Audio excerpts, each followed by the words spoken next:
Hello സുഹൃത്തുക്കളെ, നിങ്ങൾ എല്ലാവരും സുഖമായിരിക്കുന്നുവെന്ന് പ്രതീക്ഷിക്കുന്നു. ലോകമെമ്പാടുമുള്ള 10 ജനപ്രിയ നൃത്തങ്ങളെക്കുറിച്ച് ഇന്ന് ചർച്ച ചെയ്യാം. ഒരു കഥയെ വികാരഭരിതമാക്കുന്നതിനും ചിത്രീകരിക്കുന്നതിനുമുള്ള ഒരു മാർഗമാണ് നൃത്തം. പല സംസ്കാരങ്ങളിലും അത് ആഘോഷപരവും ആത്മീയവും പരമ്പരാഗതവുമായ മൂല്യങ്ങൾ ഉൾക്കൊള്ളുന്നു. നൂറ്റാണ്ടുകളായി ഇത് ലോകമെമ്പാടുമുള്ള സംസ്കാരങ്ങളുടെ അവിഭാജ്യ ഘടകമാണ്.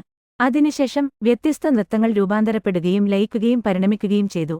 ഇന്ന് നമുക്ക് ഏറ്റവും അറിയപ്പെടുന്ന വിഭാഗങ്ങളായി പരിണമിച്ചു. ബ്രസീലിൽ നിന്നുള്ള ആദ്യത്തെ സാംബ നൃത്തം. ലോകമെമ്പാടുമുള്ള ഈ പര്യടനത്തിന്റെ ആദ്യ സ്റ്റോപ്പ് സാംബയുടെ വീടായ ബ്രസീലാണ്. നൃത്തത്തിലേക്കുള്ള ക്ഷണം എന്നർത്ഥം വരുന്ന സെംബ എന്നതിൽ നിന്നാണ് സാംബ ഉരുത്തിരിഞ്ഞത്. 1950കളിൽ വികസിപ്പിച്ചെടുത്ത ഇത് ബ്രസീലിയൻ നൃത്തരൂപമാണ്. ഇത് ബ്രസീലിലെ ആഫ്രിക്കൻ ജനത കൊണ്ടുവന്ന സംസ്കാരത്തിൽ നിന്ന് വളർന്നു. പ്രദേശത്തെ ആശ്രയിച്ച് വ്യത്യസ്ത വ്യതിയാനങ്ങളുണ്ട്. നർത്തകർ സാധാരണയായി വർണ്ണാഭമായ വസ്ത്രങ്ങളും വലിയ തലപ്പാവുകളും ധരിക്കുന്നു. കാർണിവലുകളിലും ആഘോഷങ്ങളിലും ഇത് തീർച്ചയായും അനിവാര്യമാണ്. അതിൽ ഏറ്റവും അറിയപ്പെടുന്നത് റിയോ ഡി ജനീറോയിലോ പ്രശസ്തമായ ബ്രസീലിയൻ റിയോ കാർണിവലിലോ ആണ്. ഇന്ന് സാംബയുടെ സാംക്രമിക താളം ബ്രസീലിന്റെ ദേശീയ നൃത്തമായി കണക്കാക്കപ്പെടുന്നു. അതില്ലാതെ നിങ്ങൾക്ക് കാർണിവൽ നടത്താൻ കഴിയില്ല. ക്യൂബയിൽ നിന്നുള്ള രണ്ടാമത്തെ സൽസ. വടക്കോട്ട് നീങ്ങുമ്പോൾ കിഴക്കൻ ക്യൂബയിൽ ജനിച്ച ജനപ്രിയമായ സൽസയെക്കുറിച്ച് കൂടുതൽ അറിയാൻ നോക്കാം. സ്പാനിഷ്, ആഫ്രിക്കൻ വംശപരമ്പരകൾ കൂട്ടിയോജിപ്പിച്ചാണ് ഇത് സൃഷ്ടിച്ചതെന്ന് കരുതപ്പെടുന്നു. 1950കളിൽ ഈ ശൈലി ന്യൂയോർക്ക് നഗരത്തിലേക്ക് ഒരു സാമൂഹിക നൃത്തരൂപമായി കുടിയേറിപ്പാർന്നെങ്കിലും അതിന്റെ വേരുകൾ കരീബിയൻ പ്രദേശങ്ങളിൽ ഉറച്ചുനിൽക്കുന്നു. സൺ ക്യൂബാനോ മുതൽ ആഫ്രോ ക്യൂബൻ റുംബ വരെയുള്ള നിരവധി വ്യതിയാനങ്ങളുള്ള ശൈലികളുടെ ഒരു മിശ്രിതമാണിത്. 1950കളിൽ വികസിപ്പിച്ചെടുത്ത് ക്യൂബൻ സൽസ എന്ന പേരിൽ വിപണനം ചെയ്യപ്പെട്ട കാസിനോ ഇന്നത്തെ സൽസയെ പ്രചോദിപ്പിച്ചിട്ടുണ്ട്. യുഎസിൽ നിന്നുള്ള മൂന്നാമത്തെ ഹിപ്പ് ഹോപ്പ്. ഹിപ്പ് ഹോപ്പ് സംസ്കാരവും സംഗീതവുമായി ബന്ധപ്പെട്ട് വികസിപ്പിച്ച തെരുവ് നൃത്തങ്ങളുടെ ഒരു ശ്രേണിയെ ഹിപ്പ് ഹോപ്പ് സൂചിപ്പിക്കുന്നു. തെരുവിൽ അവതരിപ്പിക്കുന്ന ഒരു പുതിയ ശൈലിയായി ഇത് വികസിച്ചു. ബ്രേക്കിംഗ് കിഴക്കൻ തീരത്തുനിന്ന് പ്രധാനമായും ഹിപ്പ് ഹോപ്പ് എന്ന് ലേബൽ ചെയ്തിട്ടുണ്ടെങ്കിലും ലോക്കിംഗ് ആൻഡ് പോപ്പിംഗ് വെസ്റ്റ് കോസ്റ്റിൽ നിന്ന് പോലുള്ള മറ്റ് ശൈലികൾ പെട്ടെന്ന് ഹിപ്പ് ഹോപ്പ് കുടക്കീഴിൽ വീണു.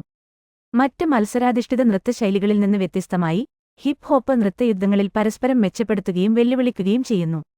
അയർലൻഡിൽ നിന്നുള്ള നാലാമത്തെ ചുവട് നൃത്തം. ഞങ്ങൾ അയർലൻഡിൽ കിഴക്കോട്ട് നീങ്ങുകയും ഭക്ഷണത്തിന് ചുവടുവെക്കുകയും ചെയ്യുന്നു. ഐറിഷ് സ്റ്റെപ്പ് നൃത്തത്തിന് പേരുകേട്ടതാണ്. 1990കളിൽ റിവർ ഡാൻസ് എന്ന തിയേറ്റർ ഷോയിൽ ഐറിഷ് സ്റ്റെപ്പ് നൃത്തം അവതരിപ്പിച്ചു. അത് ലോകമെമ്പാടും ഈ നൃത്തത്തെ ജനപ്രിയമാക്കി. ഒറ്റക്കോ കൂട്ടായോ അവതരിപ്പിച്ച ഈ നൃത്തത്തിന്റെ പരിണാമം കെൽറ്റുകളാണ് കൊണ്ടുവന്നത്. സങ്കീർണമായ പെർക്കുസീവ് ഫുട്വർക്കുകൾ കട്ടിയുള്ള മുകളിലെ ശരീരവുമായി ജോഡിയാക്കിയിരിക്കുന്നു. ഇത് പ്രേക്ഷകരെ വേഗതയേറിയതും സങ്കീർണവുമായ ഫുട്വർക്കിൽ ശ്രദ്ധ കേന്ദ്രീകരിക്കാൻ അനുവദിക്കുന്നു. പ്രാദേശിക പബ്ബുകളിലോ ഡബ്ലിൻ തെരുവുകളിലോ സ്റ്റെപ്പ് ഡാൻസ് ഒരു സാധാരണ കാഴ്ചയാണ്. അതിൽ പരമ്പരാഗത ഐറിഷ് സംഗീതത്തോടൊപ്പം കാൽപ്പാടുകളുടെ ഗംഭീരമായ പ്രദർശനത്തിന് ഞാൻ സാക്ഷ്യം വഹിച്ചിട്ടുണ്ട്. സ്പെയിനിൽ നിന്നുള്ള അഞ്ചാമത്തെ ഫ്ലമെൻകോ നൃത്തം. സ്പെയിൻ രാജ്യത്തിന് പുറത്ത് ആകർഷകമായ ഫ്ലമെൻകോ ഉയർന്നുവരുന്നു. വടക്കേ ഇന്ത്യയിലേക്കും പിന്നീട് തെക്കൻ സ്പെയിനിലേക്കും കുടിയേറിയ ആൻഡലൂഷ്യൻ ജിപ്സുകളിൽ നിന്നാണ് ഫ്ലമെൻകോ ഉയർന്നുവന്നതെന്ന് ചിലർ വിശ്വസിക്കുന്നു. ഈ കലാരൂപത്തിൽ കാൽ ചവിട്ടൽ, പാടൽ, സ്നാപ്പിംഗ്, കൈകൊട്ടൽ, ഗിറ്റാർ വായിക്കൽ എന്നിവ ഉൾപ്പെടുന്നു. നർത്തകിയുടെ ചുവന്ന നിറത്തിലുള്ള വസ്ത്രമാണ് ഈ രൂപത്തിന്റെ പ്രത്യേകത. ഇന്ന് ആളുകൾ ലോകമെമ്പാടും ഫ്ലമെൻകോ അവതരിപ്പിക്കുന്നു. യുഎസിലും ജപ്പാനിലും ഇത് അതിശയകരമാമിതം ജനപ്രിയമാണ്. ഓസ്ട്രിയയിൽ നിന്നുള്ള ആറാമത്തെ വാൾട്സ് നൃത്തം.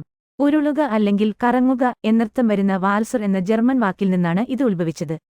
ഓസ്ട്രിയൻ, ജർമ്മൻ നൃത്തങ്ങളിൽ നിന്ന് ഉത്ഭവിച്ച വാൾട്സ് ഏറ്റവും പഴയ ബോൾറൂം നൃത്തങ്ങളിലൊന്നാണ്. 19ാം നൂറ്റാണ്ടിലെ മന്ദഗതിയിലുള്ളതും മനോഹരവുമായ പങ്കാളി നൃത്തമാണിത്. ഇന്ന് വേഗതയേറിയ വിയനീസ് വാൾട്സും വേഗത കുറഞ്ഞ അമേരിക്കൻ, അന്തർദേശീയ ശൈലിയിലുള്ള വാൾട്സും വളരെ ജനപ്രിയമാണ്. ഒരു ഗൗൺ ധരിച്ച് ഈ യൂറോപ്യൻ മാസ്മരിക ലോകത്തേക്ക് തിരിയാനുള്ള അവസരം ഞാൻ കൊതിക്കുന്നു. മിഡിൽ ഈസ്റ്റിൽ നിന്നുള്ള ഏഴാമത്തെ ബെല്ലി ഡാൻസ്.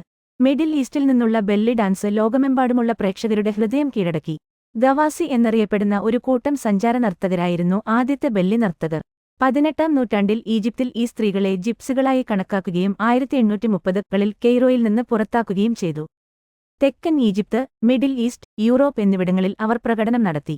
നാടോടി നൃത്തശൈലികൾ, ബാലെ, ലാറ്റിൻ നൃത്തം, കൂടാതെ അമേരിക്കൻ മാർച്ചിംഗ് ബാൻഡുകൾ എന്നിവയിൽ നിന്നുമുള്ള ഘടകങ്ങൾ സ്വീകരിച്ചുകൊണ്ട് 1900കളിൽ ബെല്ലി നൃത്തത്തിന്റെ റാക്സ് ഷാർഗി തരം വികസിക്കാൻ തുടങ്ങി. പിന്നീട് 1960കളിൽ ഇത് അമേരിക്കയിൽ പ്രചാരം നേടി. ഇന്ത്യയിൽ നിന്ന് 8 ഭരതനാട്യം. ദക്ഷിണേന്ത്യയിലെ തമിഴ്നാട്ടിലെ ഹിന്ദു ക്ഷേത്രങ്ങളിൽ നിന്ന് ഉത്ഭവിച്ച ഒരു ഇന്ത്യൻ ക്ലാസിക്കൽ നൃത്തമാണ് ഭരതനാട്യം. ഭരതനാട്യം നൃത്തം ഇന്ത്യൻ ചരിത്രത്തിലും സംസ്കാരത്തിലും നിറഞ്ഞുനിൽക്കുന്ന ഒരു പാരമ്പര്യമാണ്. ഇന്ന് ഭരതനാട്യം മതപരവും അല്ലാത്തതുമായ തീമുകളും ഫ്യൂഷൻ ശൈലികളും ഉൾക്കൊള്ളുന്ന ഒരു നൃത്തശൈലിയാണ്. കൃത്യമായ ചലനങ്ങൾ, മൂർച്ചയുള്ള അറ്റങ്ങൾ, പ്രകടിപ്പിക്കുന്ന ശരീരഭാഷ എന്നിവയാൽ സവിശേഷമായ ഈ പാരമ്പര്യം തലമുറകളായി പ്രേക്ഷകരെ ആനന്ദിപ്പിക്കുന്നു. ഇന്ത്യൻ പാരമ്പര്യത്തിന്റെ മറ്റു പല വശങ്ങളെയും പോലെ ഈ കലാരൂപവും അടിച്ചമർത്തലിന്റെ കാലത്ത് പോരാടിയിട്ടുണ്ട്. എന്നിരുന്നാലും ലോകമെമ്പാടുമുള്ള അധ്യാപകരുടെയും വിദ്യാർത്ഥികളുടെയും പരിശ്രമത്താൽ നൃത്തത്തിന്റെ ഘടനയിൽ ഉൾക്കൊള്ളുന്ന ഔപചാരികവും അവബോധജന്യവുമായ ഭാവങ്ങളിൽ ആനന്ദം കണ്ടെത്തുന്ന ആളുകളെ തുടർന്നും സേവിക്കാൻ ഭരതനാട്യം പുനരുജ്ജീവിപ്പിച്ചു. 2 സംസ്കൃത പദങ്ങൾ ചേർന്നാണ് ഭരതനാട്യം പദം ഉരുത്തിരിഞ്ഞത്.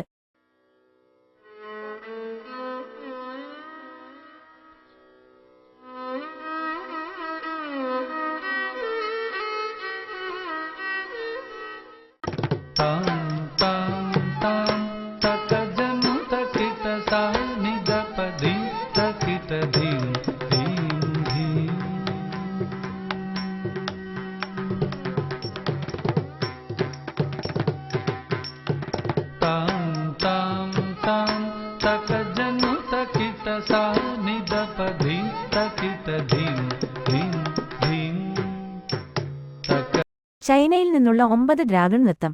ചൈനീസ് സംസ്കാരത്തിൽ ഡ്രാഗൺ ശക്തി, സമൃദ്ധി, ഭാഗ്യം എന്നിവയെ പ്രതീകപ്പെടുത്തുന്നു. ദുരാത്മാക്കളെ ഭയപ്പെടുത്താനും ഐശ്വര്യം കൊണ്ടുവരാനും ആളുകളിത് ഉപയോഗിക്കുന്നു.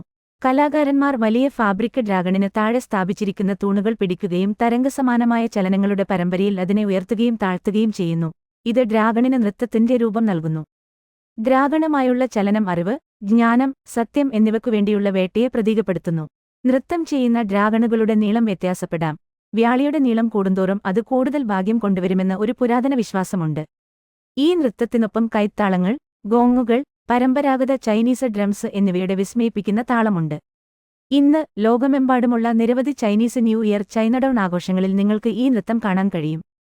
റഷ്യയിൽ നിന്നുള്ള 10ാമത്തെ ബാലെ. ഒരു കോടതി വിനോദമായി വികസിപ്പിച്ച ഇറ്റാലിയൻ നവോത്ഥാനത്തിലാണ് ബാലെ അതിന്റെ ഉത്ഭവം കണ്ടെത്തുന്നത്.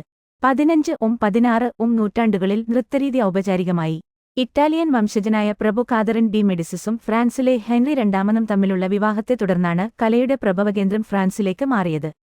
ബാൽത്തസർ ഡി ബ്യൂജോയുൾക്സ് എന്ന കോർട്ട് സംഗീതജ്ഞനും നൃത്തസംവിധായകനുമാണ് Ballet Comique de la Reine 1581 the queen's comic ballet ആവിഷ്കരിച്ചത്. ഇത് ഫ്രാൻസിൽ 17ാം നൂറ്റാണ്ടിന്റെ മധ്യത്തിൽ ലൂയി 14ാമന്റെ കീഴിൽ അതിന്റെ ഉന്നതിയിലെത്തി. ഒരു കോടതി വിനോദമെന്ന നിലയിൽ കൊട്ടാരം പ്രവർത്തകരാണ് സൃഷ്ടികൾ നടത്തിയത്. കുറച്ച് പ്രൊഫഷണൽ നർത്തകർ ഇടയ്ക്കിടെ പങ്കെടുക്കുന്നവരായിരുന്നു. പക്ഷേ അവർ സാധാരണയായി വിചിത്രമായ അല്ലെങ്കിൽ ഹാസ്യവേഷങ്ങളിൽ അഭിനയിച്ചു. പ്രഖ്യാപനത്തിനും പാട്ടിനുമൊപ്പം നൃത്തം ഒരു ഭാഗം മാത്രമായി രൂപപ്പെട്ട ഈ കൃതികളുടെ വിഷയങ്ങൾ വ്യാപകമായിരുന്നു. ചിലത് കോമിക് ആയിരുന്നു, മറ്റുള്ളവയ്ക്ക് കൂടുതൽ ഗൗരവമേറിയതും രാഷ്ട്രീയവുമായ ഉദ്ദേശ്യമുണ്ടായിരുന്നു. ലൂയി 13ാമനും അദ്ദേഹത്തിന്റെ മകൻ ലൂയി 14ാമനും അവയിൽ പതിവായി അവതരിപ്പിച്ചു. പ്രായം കുറഞ്ഞ ലൂയിസ് ഫ്രഞ്ച് കോടതിയിൽ വികസിപ്പിച്ചെടുത്ത കുലീനമായ നൃത്തശൈലിയുടെ പ്രതീകമായി കണക്കാക്കപ്പെട്ടിരുന്നു. ഒടുവിൽ ഫ്രഞ്ച് കോടതിയിലെ സംഭവവികാസങ്ങൾ കലയെ മാറ്റി നിർത്തി കോടതി ബാലെ അപ്രത്യക്ഷമായി. എന്നാൽ ലൂയി 14ാമൻ 2 അക്കാദമികൾ സ്ഥാപിച്ചു. അവിടെ ബാലെ അതിന്റെ വികസനത്തിന്റെ മറ്റൊരു ഘട്ടത്തിലേക്ക് ആരംഭിച്ചു. Académie Royale de Danse 1661, Académie Royale de Musique 1669. കുലീന നൃത്തത്തിന്റെ ക്ലാസിക്കൽ സ്കൂൾ സംരക്ഷിക്കുന്നതിനായി അക്കാദമി റോയൽ ഡി ഡാൻസ് രൂപീകരിച്ചു. ഇത് 1780 വരെ നിലനിന്നിരുന്നു. അപ്പോഴേക്കും പാരീസ് ഓപ്പറയുടെ ഡാൻസ് സ്കൂളിന്റെ മുൻഗാമിയായ മ്യൂസിക് അക്കാദമി അതിന്റെ ഉദ്ദേശ്യം അടിസ്ഥാനപരമായി റദ്ദാക്കിയിരുന്നു. റഷ്യൻ ബാലെ ഇറ്റാലിയൻ നവോത്ഥാന കാലഘട്ടത്തിൽ വികസിച്ചു. ഫ്രാൻസിലും റഷ്യയിലും ഒരു കച്ചേരി നൃത്തമായി പരിണമിക്കുന്നതിനു മുമ്പ്. ശാസ്ത്രീയ സംഗീതത്തോടൊപ്പമുള്ള ഈ രൂപത്തിന് ക്ലാസിക്കൽ, റൊമാന്റിക്, സമകാലികം എന്നിവയുൾപ്പെടെ നിരവധി ഉപവിഭാഗങ്ങളുണ്ട്. 1800കളിൽ ഈ ശൈലി പുരുഷ കേന്ദ്രീകൃത രൂപത്തിൽ നിന്ന് ബാലരിനകളെക്കുറിച്ചുള്ളതിലേക്ക് മാറി. ക്യൂട്ടസും പോയിന്റ് ഷൂസും ഇന്ന് സാങ്കേതികതയുടെ അവിഭാജ്യ ഘടകമാണ്. റഷ്യൻ സംസ്കാരത്തിന്റെ പ്രധാന വ്യാപാരമുദ്രകളിലൊന്ന് എന്ന നിലയിൽ മിക്ക റഷ്യക്കാരുടെയും ഹൃദയത്തിൽ ബാലയ്ക്ക് ഒരു പ്രത്യേക സ്ഥാനമുണ്ട്. ലോകമെമ്പാടുമുള്ള മികച്ച ഡാൻസ് സ്കൂളുകളിൽ പോലും ഇത് പ്രൊഫഷണലായി പഠിക്കുന്നു.